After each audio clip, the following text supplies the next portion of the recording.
Catholics at? Yeah.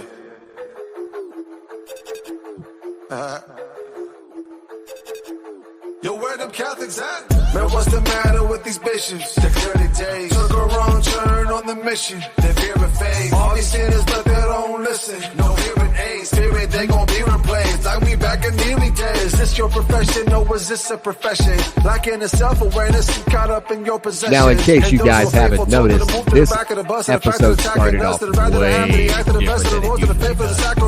And the reason for that is we've got Enoch as a guest on the show today. Decided there's no better opportunity to showcase some of his incredible talent by starting the episode with a clip of one of his songs, and that one was titled That Ain't Catholic. And we are so happy to have him on the show today. So I'm going to go ahead and click the button, bring him to the stage, and welcome him to the show.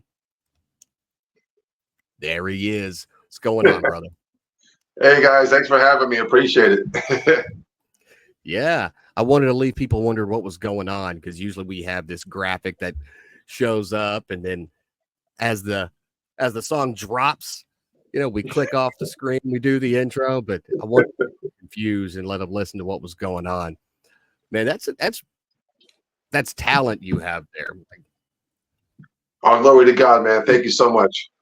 I will say your face doesn't match your voice, but that's usually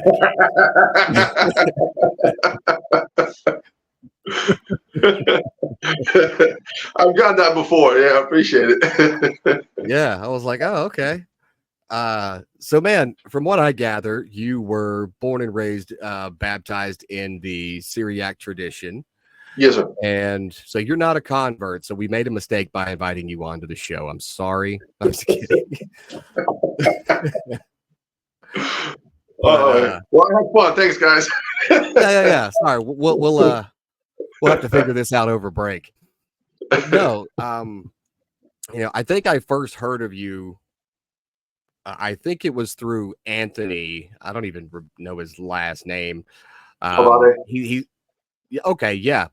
And he's done a couple of things for like the Catholic Palooza, things like that. That's when I saw you pop up on there as some of the guys retweeting his content.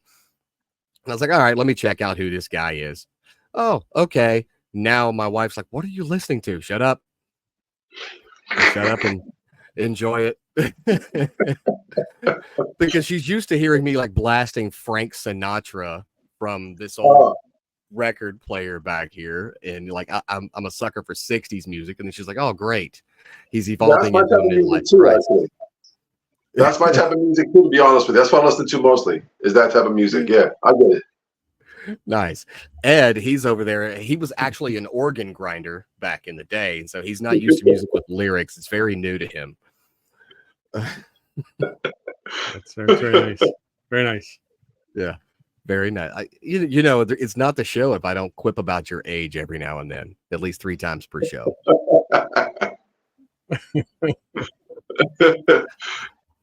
Yeah, you'll be my age one day. I don't know if my wife will let me live that long, but sure.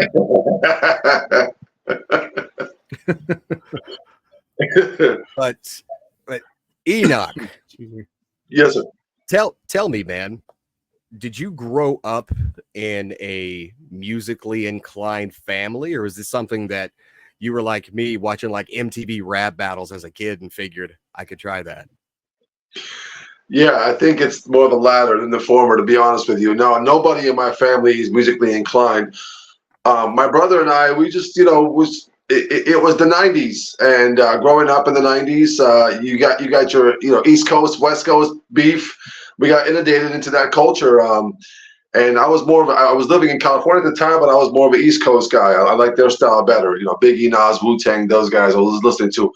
I don't anymore. I don't think rap can be listened to anymore. It's just degenerate at this point. Even back then, but it was a little bit more clean. So that's pretty much what we got into. And then we started just writing rhymes. Very simple. We just kept it up, to be honest with you. A lot of people joined bands. They'll do something in GarageBand every once in a while, and then they'll just drop it. It was something that was nagging at us at all times, no matter how old we got. It was something that we really wanted to do, and it wasn't until we had our reversion back to the Catholic faith that we decided to make Catholic hip hop. That was probably about 2006, right around there, during Benedict's entrance into the papacy.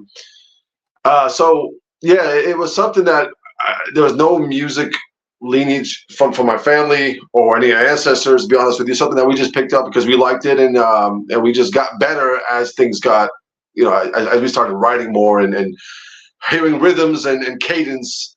It got better as we got a lot older. Okay, I got you. He was kind of the same for me that got me interested. I can't play anything other than I'm kind of okay at the piano, but great. But as far as musically, like vocally, no, I can't do any of that. But I was kind of the same way. I grew up and still am on the East Coast, but opposite, I really dug the West Coast sound. So, Death Row, Dre, Tupac, all those guys. Yeah. And that's where it kind of stuck with me. To this day, I don't even like East Coast old rap. Right? I was like, Jay-Z's overrated. I don't know. I'm not a Jay-Z fan. I agree. Listen, I don't want to have dinner with Jay-Z. Okay. Not a fan. I get it. Not a fan either. Yeah. Yeah. But no, man. So you were growing up in Cali. That culture's definitely there. You get inundated into that culture. Yeah. And then obviously you, like everyone else at that time, because I'm assuming you're about my age, 8 Mile came out and you went, oh, let's do that thing. Yeah.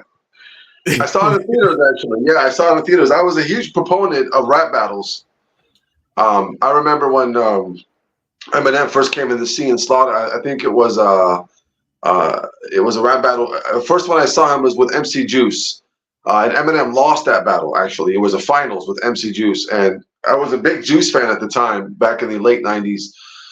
And then I was watching Juice and Supernatural go at it. And I'm naming people that I don't think people even know or even heard of. But underground hip hop was really our scene because they were more interested in lyricism and putting words together rather than more beat driven like producers and rappers are today. And that's what we really try to focus on, try to bend words and come up with double entendres and multi-syllables and just complicated stuff. That's what we're really interested in. But when 8 Mile came out, it was great because it was the first time that you saw that rap battle form on the big screen. We were just so used to it because we were watching so many rap battles before then. It was just so great to see it in theaters. And I think people got a taste of how fun the rap battle sport can be. Yeah, I remember. I think I was in middle school. Yeah, and everyone on the at recess or whatever started doing the same thing. But no, let me ask you this: when you tell people, I make Catholic hip hop, does that blow some people's minds? Because you would never figure Catholic hip hop would be anything other than an oxymoron. Yeah, it does blow. I get a few responses. I either get those where like, oh man, that's really cool. I didn't know that existed. And I get people kind of like, they give me that side eye, kind of like, why would you even do that? I think I get those mixture of those two, and I get it. And I've said this before. And listen, hip hop is not intrinsically evil. I think it's syncopated music. It doesn't follow the correct form of how music should go. Harmony, melody, and beat. But I would say that there are certain times where it could be useful. For example, if you're working out, you're not listening to chant. You're not listening to Sinatra. I mean, if you were, you are. That's great. I mean, so, most people are not working, lifting heavy weights to chant, right? And I don't recommend them listening to, any of the rappers nowadays or any of the pop artists because there's just degenerate lyrics. So I thought to myself, why don't I, make something that people could run to, work out to, or even just play with their kids when they're doing chores after dinner. Just play, put some music on and then have the family enjoy. That you don't have to worry about the lyrics. So I would say in moderation, in the right times, my music is suitable, but I don't recommend it being played 24/7 in people's, headphones. I think chant and classical should be the music that should be listened to at all times. Now, I did do youth ministry for about 10 years in San Diego. I did youth ministry for 10 years in San Diego. So I noticed that the kids had white headphones on 24/7. They were always listening to whoever the top, hip hop artist was at the time, and were influenced with that. So actually, that was my main focus of making music back up again, because I did drop it. I dropped music for 10 years after I got married and had kids. My brother and I had an album back in 2011 that we put out. So this isn't nothing new. I just picked it back up, primarily for the youth, for the Catholic youth. I was like, I'm ministering to these youth. When I didn't do youth ministry anymore, this was my way of kind of filling that gap through music. Okay, I can see that. I do see the same thing with majority of, anyone, I would say 25 and under. It's pretty rare to walk around anywhere and not see them with earbuds in their ears. Yeah. I will say that the first time that I was ever exposed, at least from someone that had a big enough influence for it to really matter to positive hip hop, was through Zuby.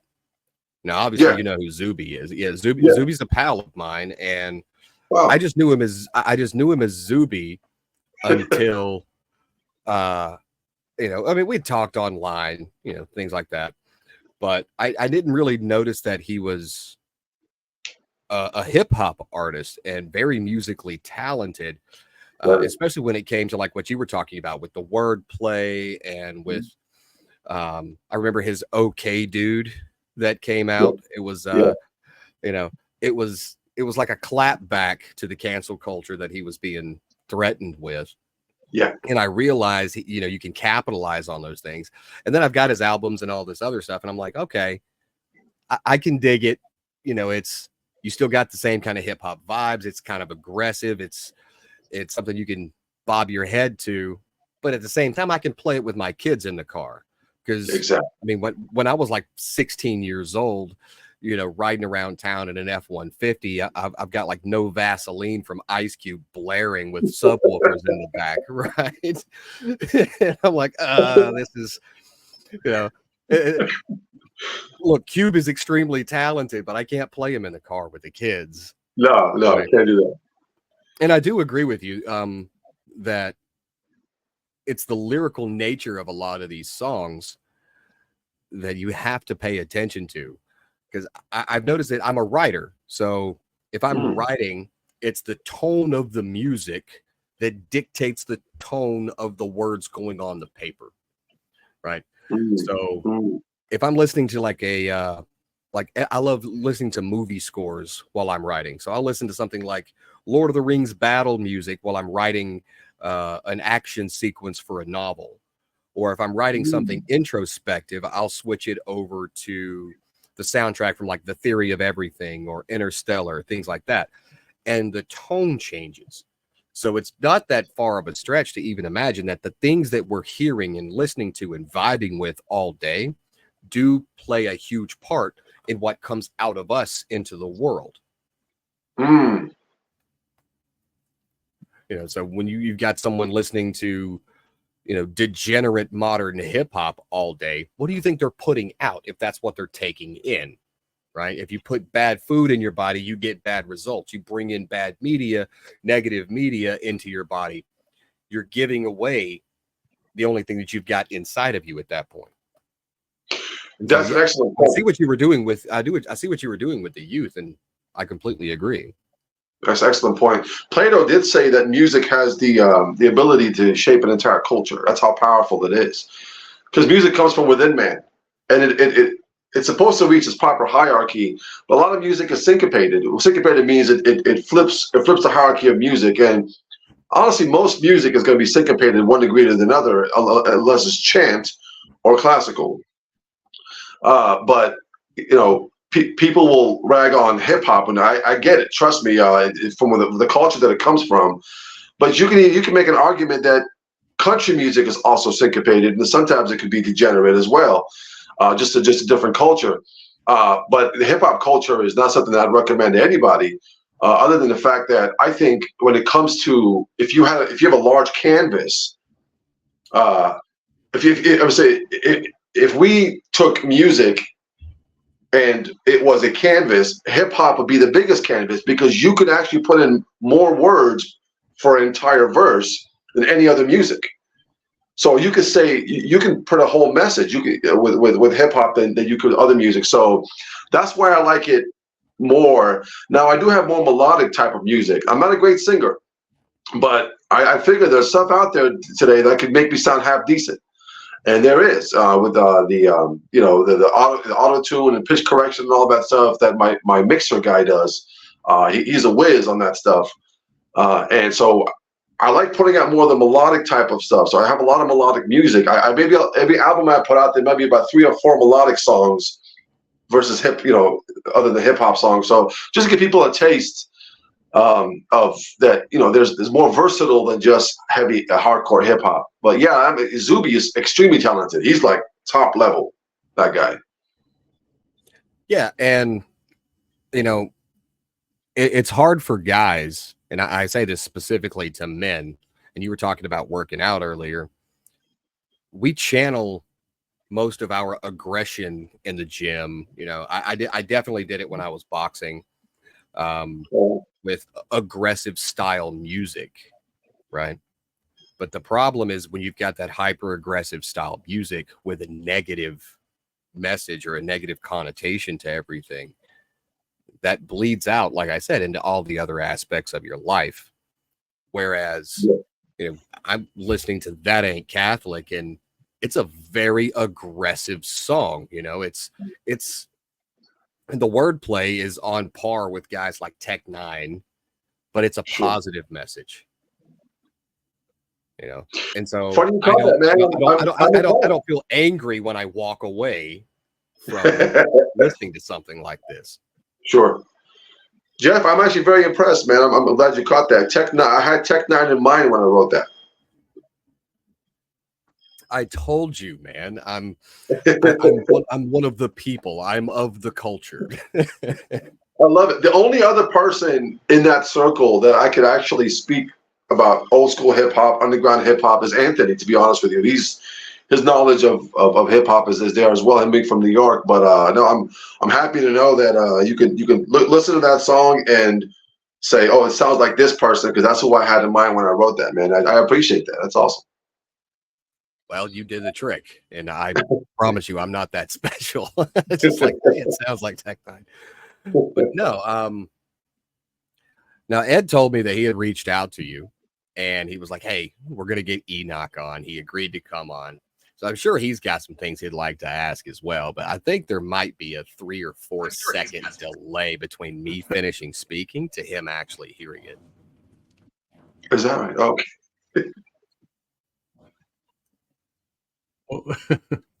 Yeah, there might be a little bit of a delay. It's humid again here back in New Jersey, so we've got that to deal with. But one of the things, and Enoch, when I first reached out to you, I had kind of mentioned that I'm Byzantine Catholic. I know you're of Syriac Rite, church that has its roots to go back to the church in Antioch. And so I'm kind of curious about a few things. Number one is in the different, because you've lived in a couple of different places, have you had difficulty finding a Syriac church to attend? And you have how much? I want to know how much your faith has influenced your writing from the point of view of being from the Syriac Rite, because there are differences, there are cultural differences and things like that for guys like you and me than from the mainstream Catholic. I mean, you and I represent like a small, very small, like 2 or 3% population of the Catholic Church, so we do come at this from a slightly different viewpoint. Wow. Now, if you don't mind me asking, Ed, were you did you switch over to the Byzantine rite, or were you Byzantine from the start? Nah, I'm born and raised Byzantine Catholic. Wow. Okay. That's interesting. Wow. Yeah. As far as what your question goes, in San Diego, no. I had no problems finding a Byzantine rite. We had plenty Chaldean rites, plenty Byzantine rites. I think we had maybe 3 Byzantine. I'm sorry, forgive me, Syriac rites. We had 3 Syriac rites, and I think 3 Chaldean rites. Now they were a bit further away from where I was living at, but you could definitely get there, no problem. Where I'm at now in Kentucky. This you're not going to find a Byzantine rite or a Syriac rite or anything, any Eastern rite. They even have Catholic churches in Kentucky. Yeah, they got a few in Central Kentucky. It's so Southern Baptist here. It's like I live in a small town in Kentucky. I went from big city San Diego to a small town Kentucky. We just became a wet town 2 months ago. We were in dry town. I couldn't even buy alcohol in a small town. I had to go over to the next town to get alcohol. I goes to show you how much of Catholics love spirits. That's right. Yeah, absolutely. I enjoy a bourbon here and there, and I can't even get it in my small town until now. But it's one of those things where you're not going to be able to find. I think there's a Maronite. I want to say there's a Maronite church in Cincinnati, which is about 2 hours from me. So I could definitely, there you go. So it wasn't really, but I still attended the TLM when I was in San Diego. I found the TLM in 2016, and I've been TLM exclusive ever since then. Yeah. And one of the reasons was my parents we lived in northern San Diego, where a lot of the Eastern rites were in southern San Diego. So my parents didn't want to drive to Mass. They were Christians to begin with. We never went to Mass except for Christmas and Easter to begin with. And when we did go, we'd go to the Novus Ordo. For my parents, it was whatever is if it's 5 minutes away, I'm going. The church is the church. It wasn't until 2016, when we had our reversion, my parents are now going to Mass every single Sunday. They kind of followed after my brother and I. It was one of those situations to where the kids were converted and the parents came after. Thanks be to God. Yeah. And until 2006, 2007, I was going to the Novus Ordo until 2016. I became TLM exclusive, primarily due to the sermons from Father Isaac Mary on Sensus Fidelium. He's a New Yorker, Franciscan of the Immaculate, great priest.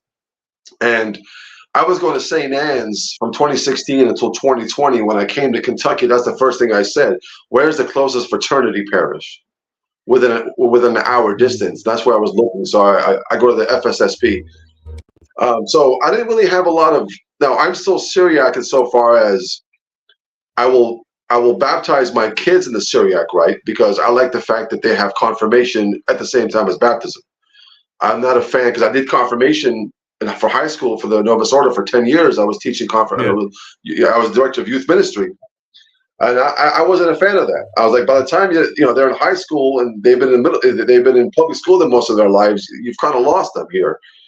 They don't have the graces that they need as a baby to give them those graces necessary. So I still baptize my kids in the Syriac rite. All of them are baptized there.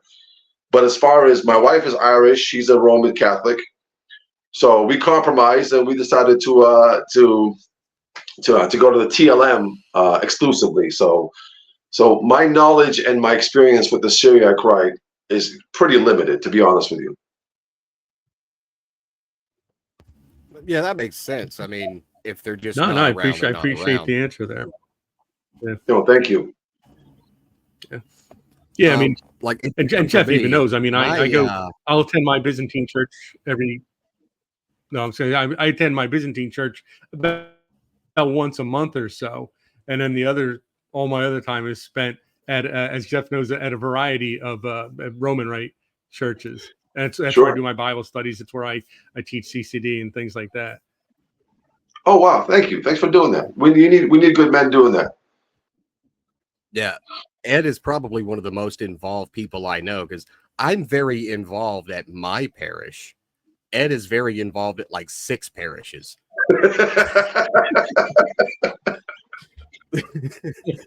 So, he's got me beat. But I'll tell you what it was for me. I was just confirmed and baptized and received first communion 6 days ago, Saturday last week. Oh, hey, that's cool. Yeah, I actually received 4 sacraments on the same day. So my wife, she was born Catholic, baptized Catholic, but then she was never confirmed, never received communion. I grew up Protestant, but never baptized. So technically, by canon law, we were in a mixed faith marriage. I joined my parish back in May 2023 and then went to RCIA that August. My kids were all baptized on the Easter Vigil this year. My 15-year-old son was confirmed. My 11-year-old daughter received First Holy Communion. And then my youngest son was just baptized, right? Because we're Roman, right? So he's going to wait to receive First Communion next year.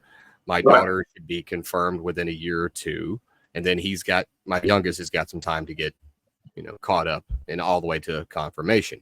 But I couldn't do it because we had to wait on all of the paperwork from the diocese, because we had to send in the pre-Cana prenuptial paperwork to the Diocese of Charleston, because I'm in South Carolina.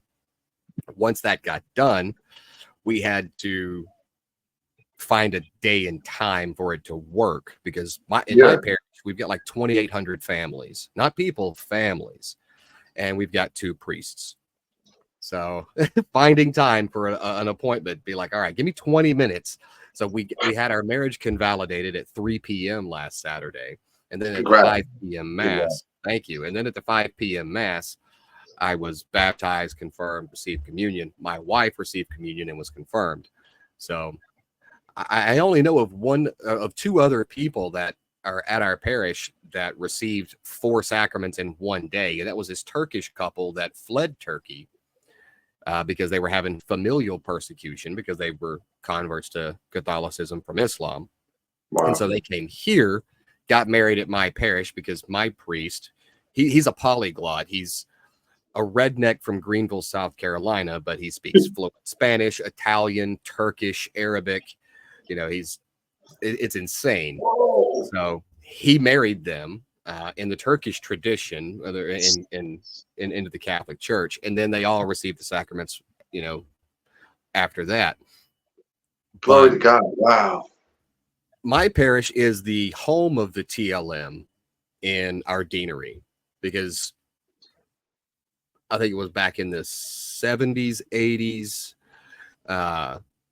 There was a huge influx of Catholics coming to our area, and they just needed a place to put them. And everywhere was either a fraternity parish. I think there's only like 1 fraternity parish left in the area. But then we actually had the TLM, that's how my priest ended up being the priest at our parish, is he knew the TLM because he went to seminary in Rome. He did it. He's probably one of the best priests you'll ever meet. Wow. And he knew it. And so they were like, okay, you're here. This is the home of the TLM. Now, funny enough, I still only exclusively go to the Novus Ordo. Now, I will say it's a very reverent Novus Ordo. You might as well say it's in the Tridium form, not Trident form, but in Tridium form. We've got like 30 altar servers going down, incense, the whole thing. But I love the TLM. And the only reason we're not going is because small children and a very long TLM don't really mix yet. I get it. But I will say, right now, you're TLM exclusive, you and your wife both. My question is this. What if, and you can be as candid or as evasive on this answer as you want, but what if those rumors, which is probably not going to happen, but if the rumors of the banishment of the TLM were to happen, would you be okay going to a Novus Ordo with your wife and kids?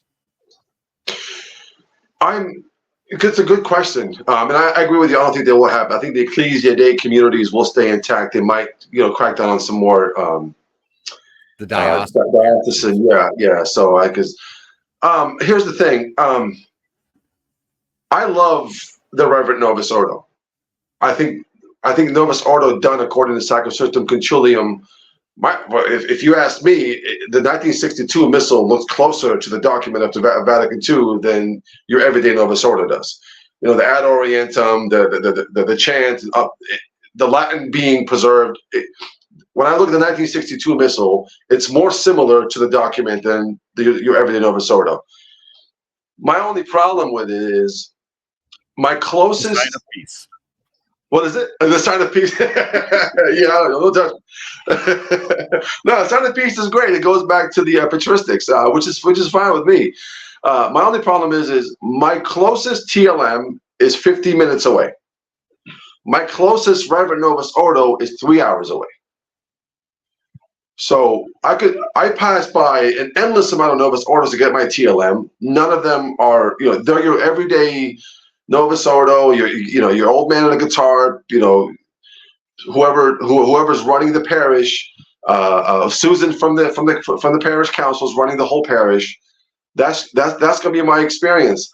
For me to get to a Reverend Novus Ordo, I have to go to the Fathers of Mercy, which is a great order.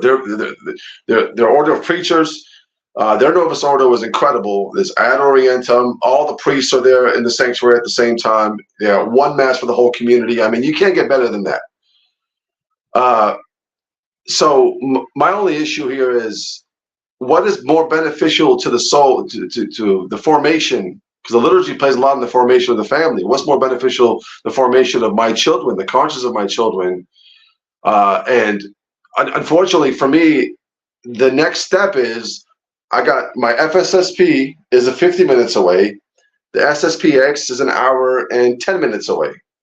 So do I drive an hour and an extra 20 minutes to get to an SSPX for the sake of my family? I would say this is probably an emergency that I would decide as the head of my family. Or do I take them across the street, 5 minutes away parish, and risk the fact that they're not going to get the formation that they would get other than traditional parish? Or do I drive the 3 hours and go to the Fathers of Mercy? That's my wife and I are really talking about that. So I would only end up going to the Novus Ordo is if I just had no other choice, to be honest with you. Oh, I 100% get it. I feel the same way about my parish. I drive 45 minutes to go to my parish, and I'm probably within a 15-minute driving distance of at least 6 other parishes. Isn't that sad? Isn't that sad, brother? Well, listen, the TLM played a very important part in me coming to the decision to join the parish I'm at. Because when I went to my first mass, I had 1 foot out the door. All right, because I've heard so many horror stories of these progressive Catholic churches that are hyper woke, and I don't want to see one single dude playing folk music, on a guitar or a jaw harp, or like if I see a tambourine, I'm gonna fight someone. So a good friend of mine, who's the godparent to my children, told me, find you a parish that still does the TLM, and chances are 90% of the time that's a great parish, even if they offer the Novus Ordo as well.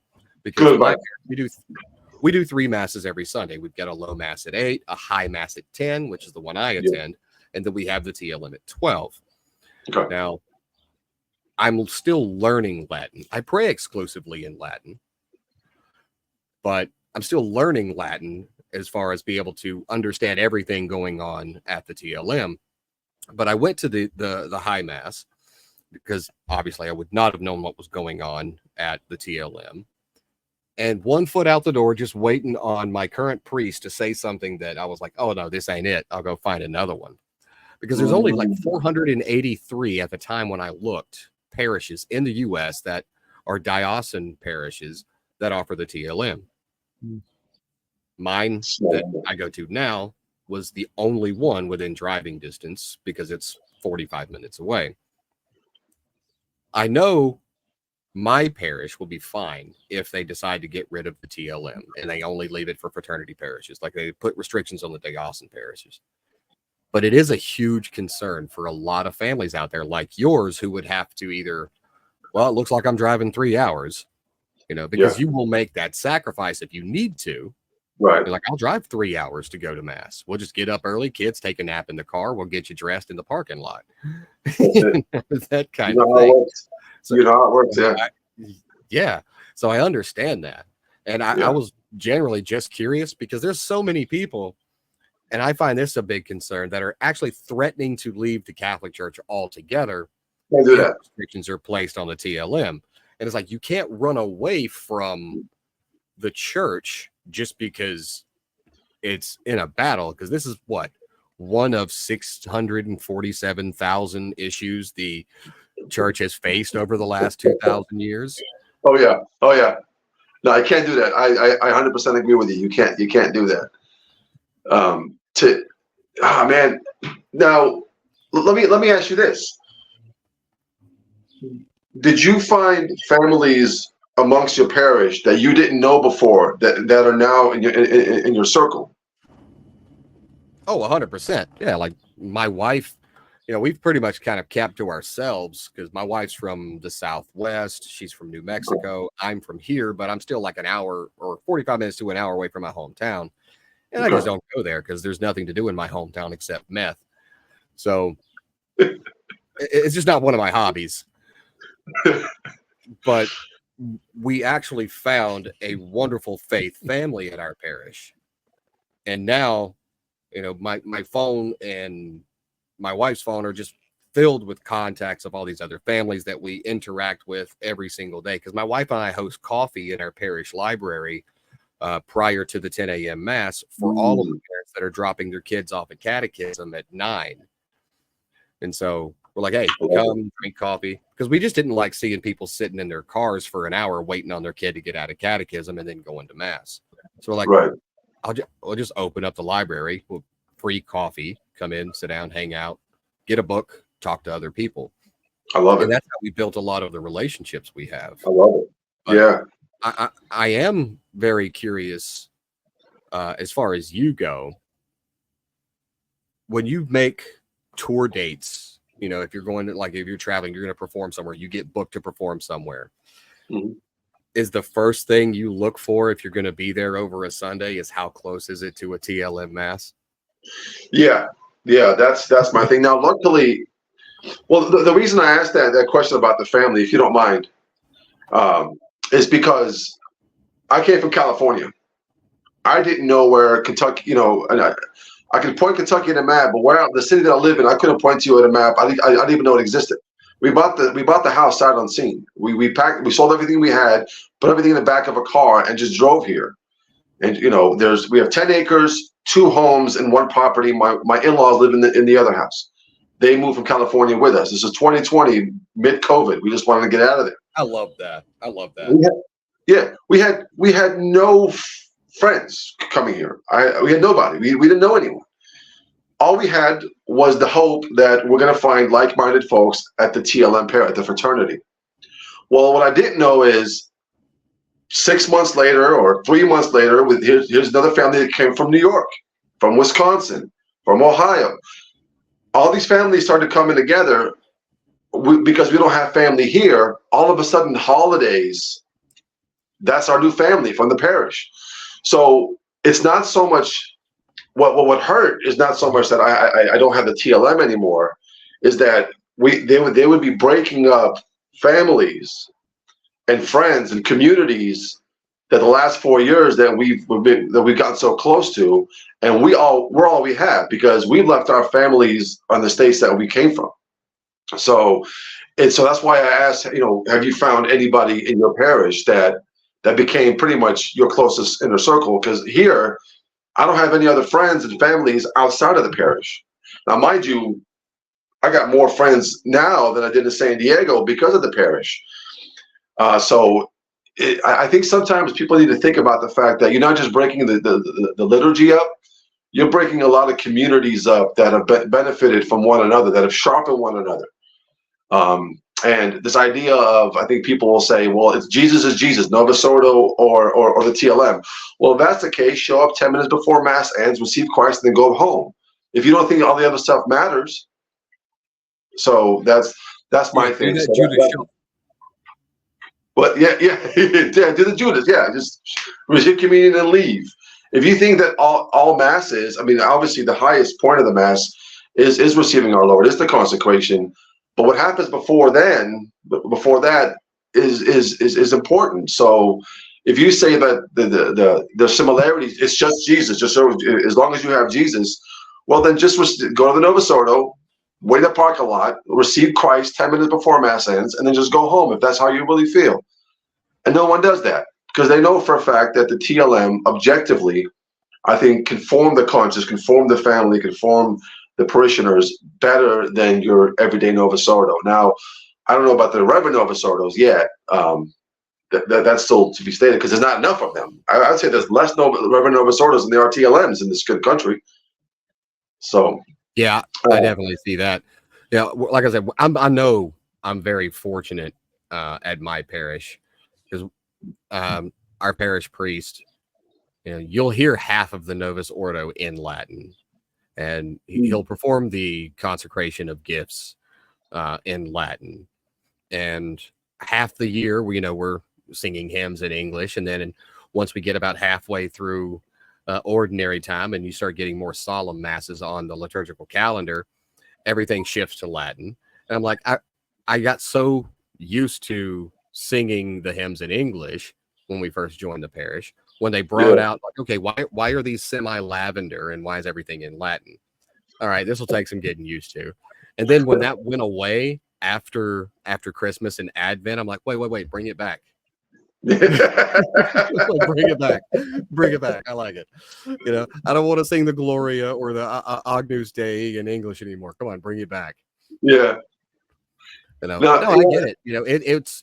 You make a great point for a lot of people that have traveled and found these parishes, because that's what we do as Catholics. We go where other Catholics are, and we definitely want to be in a place where other like-minded Catholics are, because I was talking about this with Ed a few weeks ago.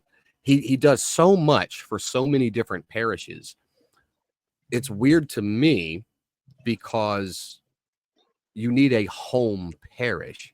You need that community of people that you're always around. You can see the familiar face in the pew, and hey, I noticed that Brian wasn't in the pew today.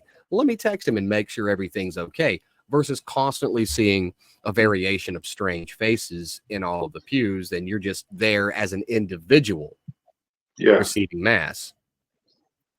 And so it's a great point. If something like this does happen, it'll be an absolute tragedy, but not just because we're losing a sacred and ancient liturgy, but because we're potentially breaking up faith families. I don't like faith. I don't like saying faith families because it sounds very new agey, hippie-ish, but that's essentially what it is. Yeah, I get it. That's a great point. No, absolutely. Yeah, that's the other concern that I don't think they're thinking about, or maybe they are. I don't know. But to answer your previous question, I've been lucky enough, to be honest with you. I didn't know how I was going to put it. When I made music again,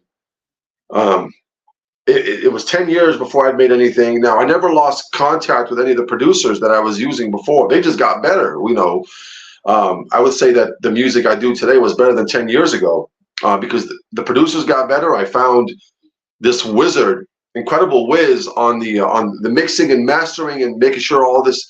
I just wanted a high quality type of music to compete with the secular world and the Protestants that are doing this on a high level. And I didn't know how I was going to go. I just knew that I was more traditional as far as the liturgy that I attend, more traditional as far as how I saw sanctification, the sanctification process, how St. Alphonsus saw it. I got big in St. Alphonsus, big St. Thomas guy. And I didn't know who was going to pick it up because I thought to myself, the trads are going to hate this because they're already wary about this whole, you can't mix hip hop with Catholicism. This doesn't work. It's oxymoron, like you said. It was such a huge surprise to me that my brother sent one of the songs I had made called Long Live the Patriarchy. He sent it to Kennedy Hall. And Kennedy Hall was like, oh, this is great. I used to listen to hip hop and I missed listening to rap. And then he shared it. Next thing you know, who else was there? Taylor Marshall picks it up, and then when I was in Dallas, I was on his podcast. I'm thinking to myself, I didn't expect the TLM folks, the traditional folks, to accept me and what I was doing. I was expecting the Novus Ordo folks to be like, this is great. This is, come rap at a mass type of thing. That's what I was expecting people to say, which I would never do. No. Yeah, exactly. No, exactly. So luckily, the majority of the parishes that I performed at, or like the conferences that I performed at, are actually more traditional minded. So they're already offering the TLM. Or I'll go to a family function, for example, like a confirmation, a private confirmation. Someone had me perform a confirmation, but they're going to a TLM parish. So I'll just join them after, the Sunday before I head home to their TLM parish. So some way, somehow, God had the grace and it was merciful on me that a lot of the traditional minded folks accepted what I was doing. Fred Simon as well was one of those guys that, was sharing my stuff, and I was blown away. So I've only been invited to traditional minded conferences and traditional minded parishes. I haven't tapped into the Novus Ordo ones yet. Oh, we'll have to see if Ed can get you invited to a Byzantine parish. I'll do it. Absolutely. Whatever. Yeah. That'd be fun to do. I was going to say, yeah, do a Byzantine one, but not only that, but yeah, but also, I do a lot of, for the last 9 or 10 years now, I've done a lot of promotion of Christian music. And one of the problems I run into is when I have a little concert or a show at a church, it's typically Protestant bands. There's not a lot of Catholic, everyday music being made out there. So it's tough to find those guys. Like, Matt Mayer is Catholic, even though his vibe is more of the traditional, stuff you hear on K-Love and stuff like that. But there's not a lot of guys like you out there. So I would love to bring you to the East Coast here and do some stuff because it's sorely needed. I've got a choice. I either go with these traditional Protestant or non-denominational folks that are out there and making music, which is fine. I always vet them to make sure that they're not going to say anything in their songs that's theologically, going to go against the Catholic teaching. But my other option, my other option is to get a group of Franciscans or somebody like that that's going to sing, but they're going to do more traditional church music kind of a thing. So I'd love to have you out here because I think it's sorely needed in the church. And I can imagine you being at a place, if I'm running one of my concerts or I'm doing something for the youth of the parish or the diocese, and we've got you up on stage. That would be phenomenal. So I got to talk to you later. We'll get you out here. We'll do some stuff. Yeah, no, I'd love to, Ed. I appreciate that. What's that? I was going to say Kentucky's close to Jersey. Yeah. I'm going to be in Jersey for the Catholic Palooza at the end of July. Yeah. So here's the thing. Oh, there you go. I'm going to send you a list of other Catholic artists that are really doing it at a high level. Newer Catholic artists like Hollowed, who's a kind of a grunge traditional Catholic. He plays every instrument known to man. He's extremely talented. Daniel's in New York, so he'd be great. Foundation they're five guys from different areas. They're Catholic rappers as well. Prodigal, he's a new and up and coming Catholic rapper. He's a Gen Z guy. I think he's a Malabar, right? He's really, really talented. So there are a number of newcomers coming out into the scene that we didn't have before. All we had was Matt Maher at that time. Jackie Angel and those guys. So now there's a lot of different genres. That's what Catholic Palooza is all about, is to get in the genres. So no, hey, I'll come out to Jersey to do whatever you want me to do. I'll tell you this right now, my friend. Everybody asks me what my stipend is.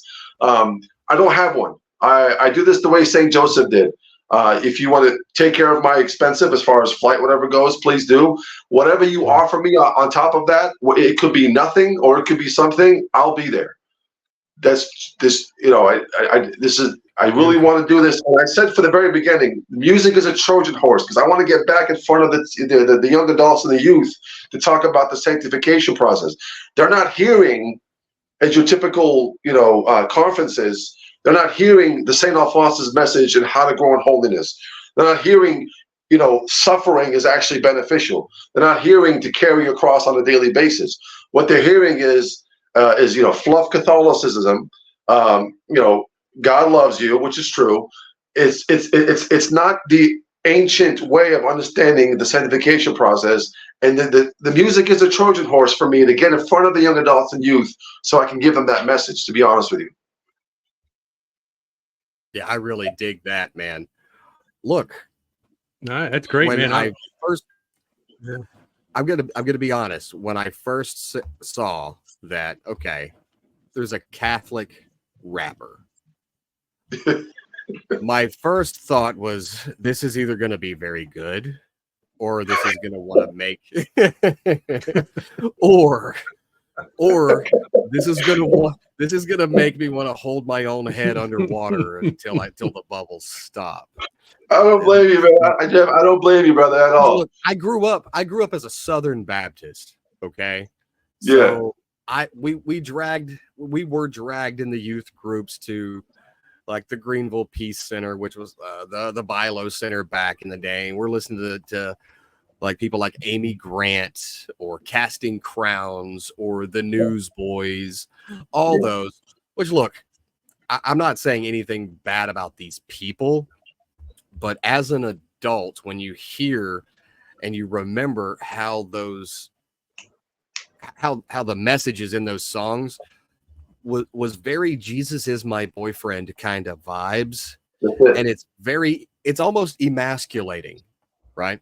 And one of the very first podcasts I ever did, this was years ago with the guy again who's now godparent to my kids, was called "Giving Christianity Back Its Balls." I like it. If we look historically, and we do not have time to go through this, there's a huge emasculating wave of clergy, whether they're Protestant, whether they're Catholic, whether they're Orthodox, whether whatever. Why are there so many men?